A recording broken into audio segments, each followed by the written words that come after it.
It was a tournament-style pay-per-view. It was King of the Ring. The first guy I wrestled kicked me in the mouth. I had to go to the hospital and get 14 stitches in my upper lip. When I came back in the ambulance, the pay-per-view was still going on. He was scary as T. That is the only way to say it. When the lights died and the arena went silent and a man was strapped to a giant gothic symbol and hoisted above, the crowd with his arms stretched wide and his head dropped low, there were no other words. That was Steve Austin. That was 1999. Was the Undertaker's Ministry of Dark turning professional wrestling into something that felt genuinely wrong? Not dramatic, not theatrical. Wrong. The kind of wrong that makes your stomach drop and keeps you up later that night, trying to figure out why something on a television program made you feel that afraid. That moment crossed a line. It took the entertainment out of sports entertainment and replaced it with something cold, something more real, something that reached through the screen, grabbed. If you love stories like this, use the hype feature right now and give this video some hype, because this list gets much darker here. Professional wrestling has always built its biggest moments around fear, not violence, not size, not even skill. Fear, the specific, unshakable feeling that something dangerous is in the room and you are not safe. The wrestlers who understood how to generate that feeling were the ones who defined their era, shaped their industries, and lived permanent in the memories of every fan watched. They were not simply bad guys. They were not simply large men threatening faces. They were architects of dread, and some of them were the real thing. Steve Austin sat at the absolute center of. He was the most popular, most watched, most important figure in professional wrestling during the most commercially successful era the industry has ever produced. Because of that, scariest wrestlers in the business lined up to come for him. Some brought gothic horror, fire, darkness. Some brought genuine physical danger and real, undeniable pain. Some brought the disturbing chaos of a broken mind. All of them left marks on Austin's career and on the memory of every fan who witnessed those collisions. Fear in wrestling comes in different shapes. Some wrestlers scare you like a horror film. The lights change, the music hits. Something deep and primal in you switches on for a single punch has been thrown. You do not process it with your thinking brain. Your body reacts before you have made any conscious decision. That is pure theatrical fear working at its best. Some wrestlers scare you because they feel completely real. They do not look like a character. They look like a threat. A living, breathing, uncontrolled threat that nobody can fully manage. There is no costume layer between you and them. The danger feels direct and unmediated. And some wrestlers scare you because they feel like they might not be in control of themselves. That is the worst kind of fear, because you cannot predict what comes next. You cannot prepare for it. You have no map. You can only hold your breath and wait for something to happen that you will not see coming. Understanding these different categories is the key to understanding this list. Not every scary wrestler works the same way. Every kind of fear lands in the same part. Some of them haunt your dreams. Some of them make tense up the moment music starts. Some of them just make you feel like nobody in the arena is completely safe. All of them are on this list for a reason. This video works through Austin's lens, his career, his commentary, his memories, his rival, his genuine encounters, fear on camera and off. Through that lens, here are the 10 scariest wrestlers in wrestling history, counted down 10 to 1. Number 10, Kevin Sullivan. Before the Ministry of Darkness, before the Wyatt family, before any gothic faction ever dominated your television and made you feel like darkness was real, there was one man who planted the seed for all of. Kevin Sullivan, a wrestler who worked across the mid-Atlantic and Florida territory throughout the 1980s and into the early 1990s. Sullivan was not the biggest man any building walked. He was not the fastest or the most athletic. He was the most convincing. And in professional wrestling, convincing is everything. Sullivan painted his face with strange, cryptic design. He gathered wrestlers around him under faction names that made parents uncomfortable when their children started repeating. The Army of Darkness, Dungeon of Doom. Dark collectives united under his command, all pointed in the same sinister direction. He called himself Prince of Darkness, and he did not call himself that with a wink or a knowing smile. He said it like a state fact. A man who had accepted what he was and expected you to do the same. It was the thing that separated Sullivan from every other villain working in wrestling at that time. He did not look like he was performing. He looked like he believed every word. His promos did not feel like scripted speeches delivered with good timing. They felt like genuine confession, like a man who had made a real arrangement thing dark and was telling you about it without any shame. Wrestlers in the locker room believe, fans believe, multiple people who worked alongside Sullivan across those years have said openly and on the record that they genuinely thought he might be a real devil worshipper, not a man playing a character. Actual belief in something genuinely dark. That kind of belief is an almost impossible thing to manufacture in any form of entertainment. Most characters exist only on screen. The moment the camera cuts away and the broadcast ends, the fear dissolves. You know it was acting. You feel safe. Sullivan's character did not work that way. It did not dissolve. It followed people home, sat in the back of the mind and asked uncomfortable questions. Quiet. What if this one is not a gimmick? What if this man is not acting at all? His legacy extends through every dark faction that followed him, professional wrestlers. When The Undertaker assembled the Ministry of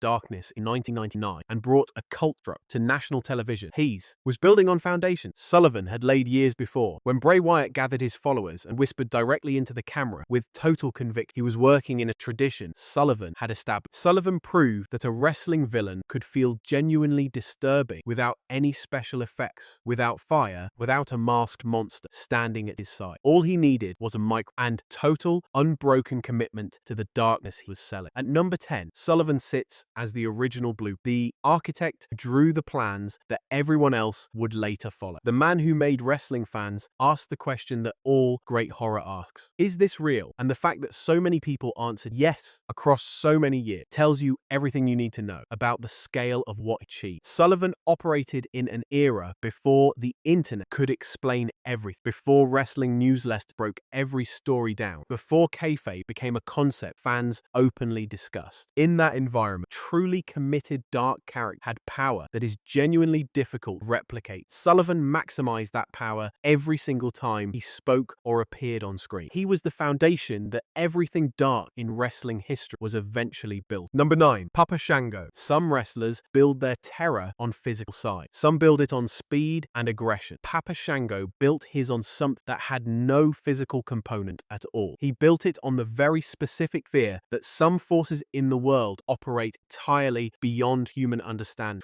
Charles Wright portrayed Papa Shango in the early 1990s. He arrived at the ring carrying a smoking skull. The arena lights dropped and flickered. He wore a top hat and face paint that looked like it belonged to something from outside normal human experience. He did not merely look scary, genuinely supernatural. He looked like a man who had access to real, dark, invisible forces that nobody else in wrestling possessed. And he used those forces on camera in front of millions of viewers, not as metaphor, not as suggestion, as apparent physical fact. The most notorious demonstration of Papa Shango's power involved the Ultimate Warrior. At the time, Warrior was one of the most physically impressive, energetic, seemingly unstoppable characters in wrestling. Enormous, explosive, apparently immune to the normal rules, damage, fatigue. Shango cursed him. And on television, with no physical contact, the Ultimate Warrior began to vomit. He began to bleed from his forehead, from a punch, not from a weapon, from a curse delivered by a man with a smoking skull on the opposite side of the ring. For older viewers who understood how the wrestling biz functioned, this was a creative and visually interesting bit of storytelling. For younger fans sitting in front of their televisions, it was genuinely terrifying. Here was direct, visual, undeniable proof that this man had real power, not wrestling power, not physical dominance, real, dark, unexplainable power. If he could do something like that to a man as big and as unstoppable as the Ultimate Warrior, the conclusion was inescapable. He could do it to anyone. That is the precise genius of the Papa Shango character. He did not need to be excellent technical wrestler to generate fear. He needed viewers to believe the magic was real. And for a substantial portion of his audience, particularly the younger portion, it worked and without reservation. The skull, the smoke, the lights, the cursing, the voodoo, each element reinforced the other until the total effect was something felt genuinely dangerous in a way had nothing to do with what was happening inside the rope. Papa Shango stood as the clearest, most fully realized example of supernatural horror from the pre-Attitude Era. He was the peak of what that specific kind of fright looked like when everything clicked together perfect. Character worked because it respected its audience enough to commit complete and never wink at the camera. It never broke. Because it never broke, the fear never broke either. The men who shared the locker room, Charles Wright, have noted that he understood exactly what the Papa Shango character required. Total commitment to every element. The skull, the smoke, the lights, the silence before a curse. None of it worked individually. All of it worked together. And Wright delivered that complete pack every single time, which is why the character still generates genuine recognition and residual fear from from fans who watched him decades ago. Number 8. Doink the Clown. People are afraid of clowns. This is not a new observation, but in 1993, Bourne took that fear and turned it into one of the most psychologically disturbing characters professional wrestling has ever produced. The character of Doink the Clown would later transition into something gentle, child-friendly, a comedy figure, a mascot. But the Doink that Matt Bourne created was not those things. Bourne's Doink was a cold, calculating, deeply misanthropic psychopath who wore a clown costume specifically because it was the most disarming disguise available. Bourne understood the psychology of what he's doing with complete clarity. A clown is a universal symbol of joy. Parents bring children to see clowns. Circuses are built around them. The entire function of a clown in the cultural imagination is to make people feel safe and happy and entertained. Bourne took that symbol and inverted. He took something engineered to generate comfort and filled it with cold, patient cruelty. He made the smile threat. His Doink laughed too long, too loud at things that were not funny. He played physical pranks on his opponents that were not pranks in any traditional sense. They were calculated humiliation, deliberate acts of psychological torment designed to make the victim feel helpless and small. And through all of it, Bourne moved with a quiet, unhurried calmness that was far more disturbing than any screaming rage would have been. A villain who screams predict. A villain who smiles and plans is something entirely. Coulrophobia, the fear of clowns, is built on exactly this idea. The happy face is not real. The smile is covering something. Something is hiding behind the makeup. And Bourne's Doink put that concept on television every week after made it concrete. He was not suggesting the theory. He was proving it. He was the evidence. Wrestling peers and industry insiders of that era consistently cited Bourne's Doink as one of the most genuinely creepy characters ever produced in professional wrestling because it was not built on size or monsters or fire. It was built on psychological realism, on the completely convincing portrait of a broken, dangerous mind wearing the most innocent costume available. Specific combination landed on a different level from anything else working at the same time. At number 8, Doink the Clown stands as proof that the most effective fear does not always announce itself loudly. Sometimes it smiles first. Number 7, Kamala. Steve Austin has said clearly and openly that he was one of the biggest Kamala fans he knew as a child. He has also said that Kamala genuinely frightened. These two statements do not contradict each other. They define each other. When a character scares you and you still cannot stop watching, that is when you understand that the performance has reached something fundamental, something in the core of how fear and fascination work together. James Harris played the Ugandan giant. He was enormous. He was painted. He was mute. He arrived at the ring accompanied by a masked handler named Kim Chi, who existed specifically because the character needed containing. He did not speak. He did not follow the standard rules of wrestling competition. When he knocked an opponent to the mat, he would press his hand flat against their chest to secure the win, because that was his understanding of victory, not a pin. A hand pressed down. Entirely different set of rules. His own rule. That detachment from civilized wrestling convention was the engine Kamala's terror. Most large, dangerous-looking wrestlers operated within a recognizable framework. They followed the referee's instruction. They acknowledged the crowd in predictable ways. Somewhere underneath the character, you understood that a normal human being was in there following a set of professional guidelines. With Kamala, that understanding did not exist. He felt genuinely uncontrollable. His handler existed not as a story element, but as an apparent necessity. Someone had to manage him. Someone had to try to keep him direct. And even then, the outcome felt uncertain. Harris's physical act, the foundation of everything. He never allowed a single crack performance. Not a smile that did not fit the character. Not a hesitation. It's a moment where the man behind the Ugandan giant stepped forward. The wild eye. The enormous, unpredictable physical presence. The raw animal sounds. The complete absence of recognition of civilized rules. All of it was maintained with total discipline across every appearance. Austin hosted Harris on the Steve Austin Show, August 2014, as part of Harris's autobiography campaign. Decades after the character had ended, and years after both men had moved into the next stages of their career, Austin still spoke about Kamala with clear admiration and genuine warmth. He talked about sitting in the stands as a child and watching this enormous, painted, silent figure mega lumber down the aisle, with his handler barely maintaining control, and feeling a real physical fear that lived in him for years. Not the fun kind of fear that you shake off when the show ends, the kind that settles into you and becomes part of how you understand the world. That is the lasting power genuine child fear does not leave. It shapes the way you understand things for the rest of your life. Kamala planted that fear in an entire generation of fans and kept it alive for decades. And the fact that Steve Austin, one of the toughest men in the history of professional wrestling, still talked about it, that level of feeling 30 years later, tells you everything to. Number 6, Bruiser Brody. Some wrestlers are frightened because of what they pretend to be inside the ring. Bruiser Brody was frightened because of what he actually. Brody was a wild, huge, powerful man who fused you to function within the cooperative framework that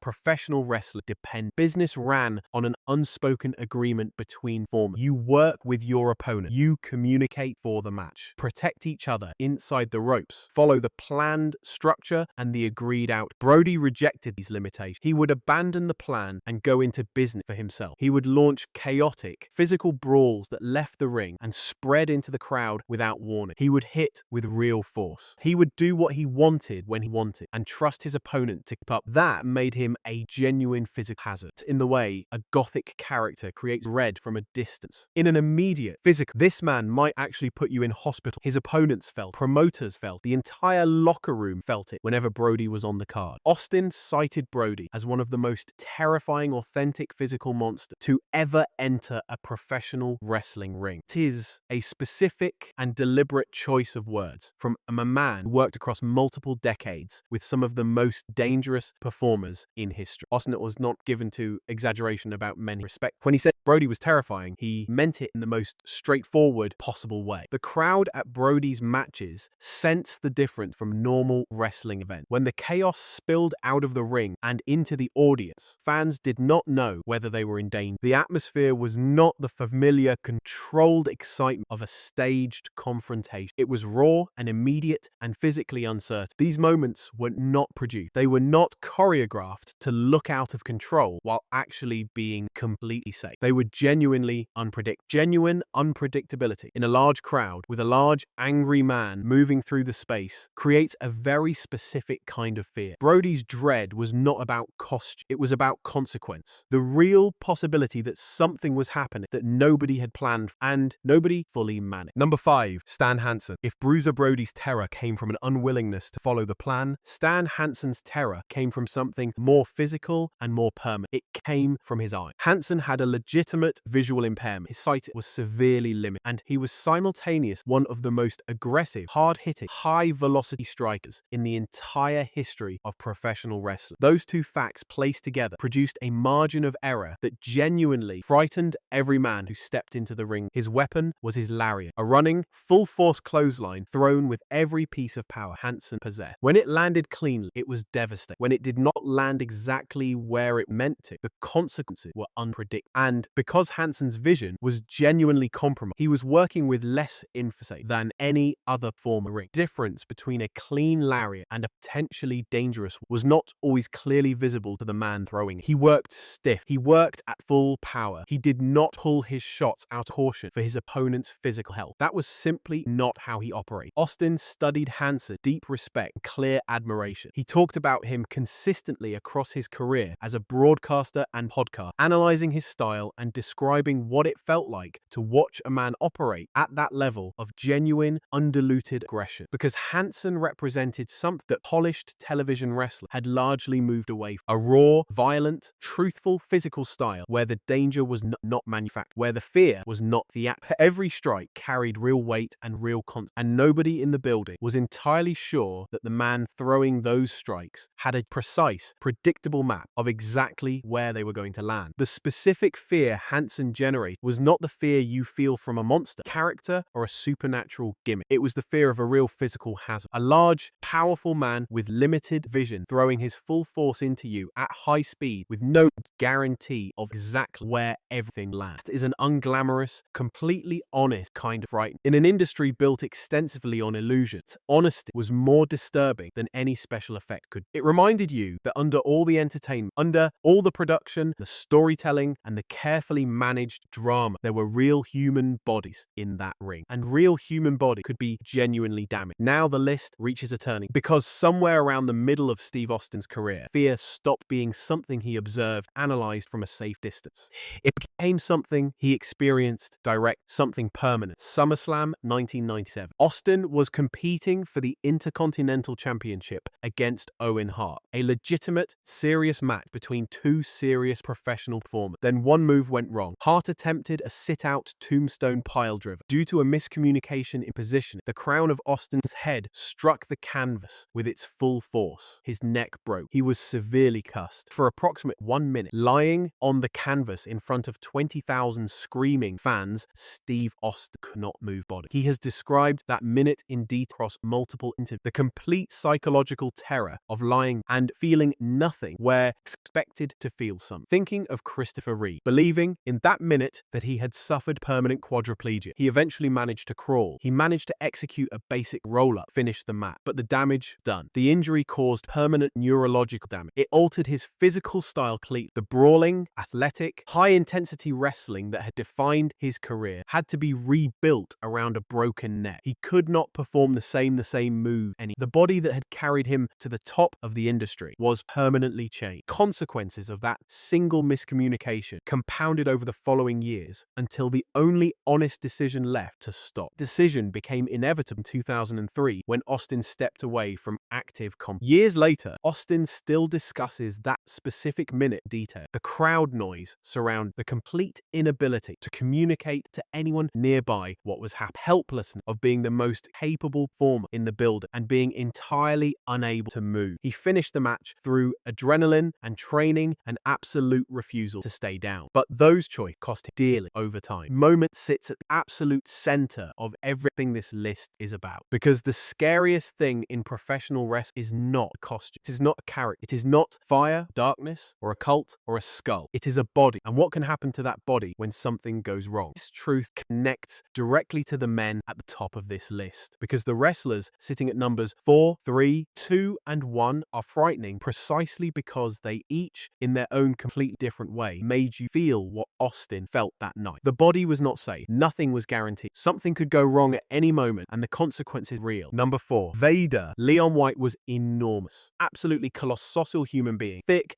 heavy power, packed into a frame that had no business being as athletically capable as it was. And when you climbed into the ring with Vader, you immediately understood that the experience would cost you some physics. That was simply the price of the end. Vader fought Austin in brutal match across WCW and the WWF. Austin described him as a premier physical monster, not a character, not a performer playing a dangerous role. Genuine monster in the most literal and concrete possible sense. A man whose size and strength and complete lack of restraint made every match a genuinely punishing physical experience for his opponent. What made Vader uniquely frightening among the great physical monsters was not purely his size. The size was extraordinary, but other large wrestlers existed. What separated Vader was the combination of that colossal frame, freakish, unexpected athletic ability. He could move across the ring with speed that his body had no right to produce. He could hit the top rope. He could come off the turnbuckle with aerial attacks that simply did not belong to a man built the way Vader was built. That combination, the enormous punishing base, paired with genuine mobility, meant there was no safe position in the ring when Vader was your opponent. His strikes landed stiff. He did not soften his blow as a professional courtesy to the man working. He hit hard, and he expected his opponent to receive it and continue. Facing Vader required you to accept a degree of genuine physical punishment that went beyond what most professional wrestling demanded. This was not cruelty in the traditional sense. It was simply Vader's method. But the result for the men in the ring with him was identical either way. They left the match having paid a real price with their body. The crowd absorbed this reality through the energy of the matches themselves. There is a texture to a match where pain is being genuinely absorbed that is different from a match where everything is carefully managed for safety. Vader's matches had that heavier, more urgent, more real texture. The audience could feel the difference even if they could not articulate. Vader also understood how to maximize the psychological impact of physical dominance. He did not simply stand and absorb or dish out hits. He moved with aggressive intent throughout every moment, every match, so that his opponent never had a genuine recovery window. Pressure was relentless. It was was cumulative. By the end of a match with Vader, his opponent had not just lost. They had been ground down into something smaller and more damaged than what they had been at the opening bell. That visible diminishment, physical toll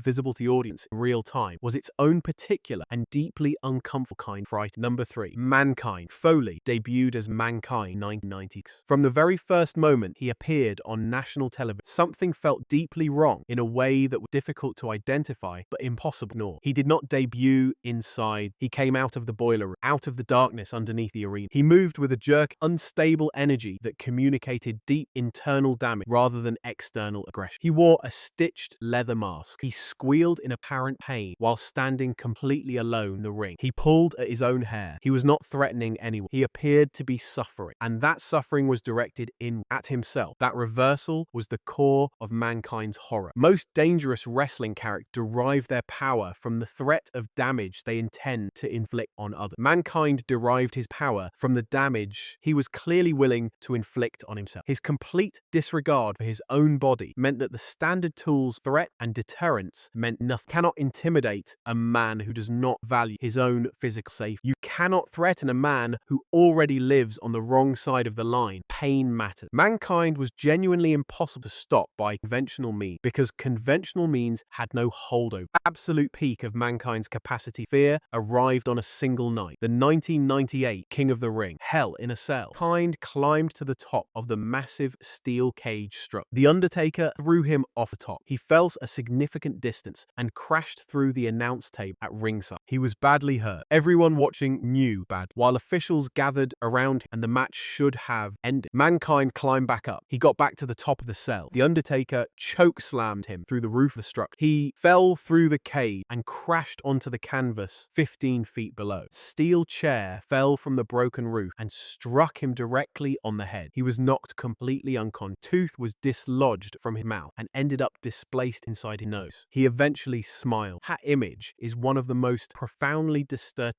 professional wrestling has ever produced. Not because the violence was extreme, though it was genuinely extreme, but because of what the smile meant. A man who could smile in that state did not experience pain within the normal parameters of human tolerance. He existed in a different category, and that category is not comfortable, is the category that fiction calls the monster. But Foley was doing it for real in front of millions of people. It is worth sitting with what that fall actually meant. A steel chair landing directly on a knocked out man's head, tooth ending up in nose. These are not dramatic embellishments. These are documented facts from that night in Pittsburgh. The medical of what happened to Mick Foley in that match would have ended most people's careers before the next morning. Foley came back for more the same night. That is not bravery in any conventional sense. That is something else entirely. Something that most people do not have a word for. Something that sits right at the edge of where frightening and awe-inspiring stop being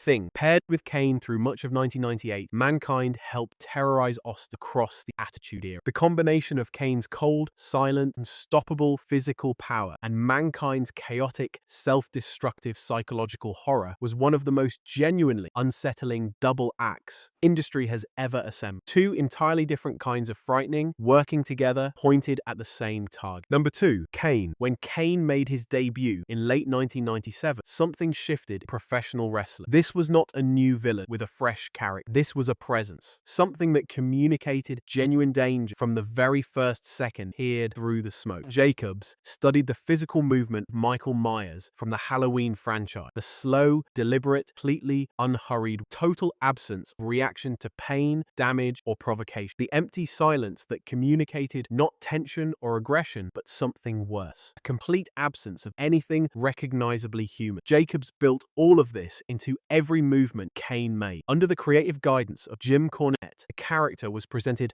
not as a man in a mask, but as something more fundamental. A force. Something that could not be contained or destroyed. Something that felt completely outside the normal rules of damage and recovery that govern every other form. The fire-controlling element gave the character a cinematic, theatrical quality, placed him beyond the normal physical world of the wrestler. He produced fire from nothing. He controlled the ring posts. He was the only entity in wrestling presented as genuinely capable of destroying The Undertaker. And in the world of professional wrestling at that time, The Undertaker was the absolute benchmark for indestructibility.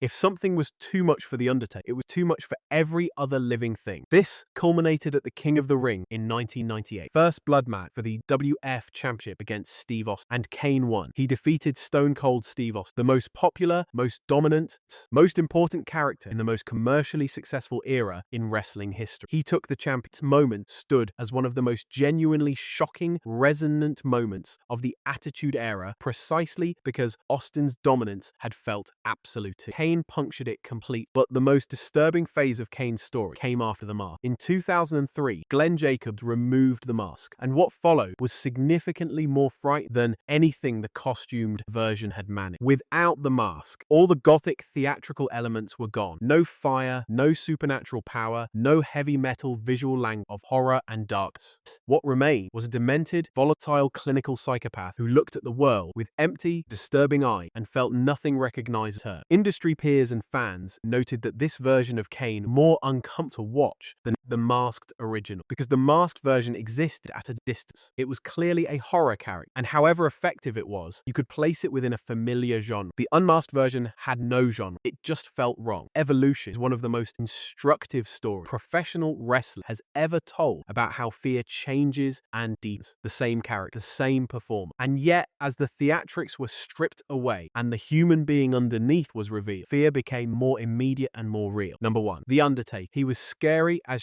T from every possible direction at once. That is what makes the number 1 position, only position that makes sense for Mark Calloway. The Undertaker began in 1990 as a silent, enormous Old West mortician. By 1999, Calloway had transformed that character into the gothic high priest of a genuine wrestling cult. The Ministry of Darkness, stable of committed disciples, including Viscera and Gangrel, gathered around him with total loyalty, all directed by his dark will. What the Ministry did to professional wrestling in 1999 was unprecedented. It did not merely introduce a scary character, it introduced a genuine atmosphere of dread that lasted for months and produced moments that tested the absolute limits of what sports entertainment permitted to do. The most notorious of those moments was the abduction of Steve Austin, the strapping of his body to an enormous gothic symbol, the hoisting of that symbol above the arena. Austin suspended above 20,000, arms spread, head dropped, completely helpless. The imagery was designed to be disturbing. It was designed to cross a line. And Mark Calloway's absolute, unbroken commitment to kayfabe through every second of that angle was the reason. He never smiled. He never stepped outside the character. He never gave the audience a single moment of relief or reassurance. His commitment was total. And without that commitment, every controversial, boundary-testing element of the Ministry era would have collapsed into something embarrassing. With it, the Ministry of Dark became one of the most genuinely unsettling chapters in the history of sports entertainment. The storyline pushed further. Stephanie McMahon was kidnapped. The big boss man hung from the steel structure at WrestleMania 15. These were not standard wrestling moments being dressed up dark clothes. These were moments that understood something essential about fear. It operates through personal vulnerability, through the targeting of what people cannot afford to lose, through the feeling that no one and nothing is fully safe. But the Ministry era was not the end of what The Undertaker could do with fear. Calloway transitioned into his American badass biker persona. He stripped away the gothic presentation entirely. No cult, no ritual, no supernatural force. Just a large, physically dangerous man on a motorcycle. This version of The Undertaker turned his focus to something more intimate and more immediately terrifying. Went after Deborah, Austin's wife. Targeted the person Austin cared most about in a sustained, intensely personal angle that created a completely different category. The shift from supernatural to personal is one of the most effective horror transitions in wrestling history. Supernatural fear, no matter how well executed, exists at a slight distance. You feel it. It affects you. But somewhere underneath feeling, you understand that you are watching a production. Personal fear has no distance at all. When someone targets the person you love, fear arrives without any mediation. It is immediate and real. The Undertaker generated both kinds across different eras at the highest possible level of execution. Then there was the backstage reality. Early in Austin's career, a young, long-haired Austin from Dallas, only a few months of experience, jokingly called Calloway and told him he might stretch him in their upcoming match. Tennessee. Calloway, the undisputed leader of the locker room and the most respected man in the professional wrestling hierarchy, did not find. During the match, Calloway took Austin to the mat and applied real, legitimate, painful submission holds, sugar holds learned in in Japan that twisted Austin's body and removed all of his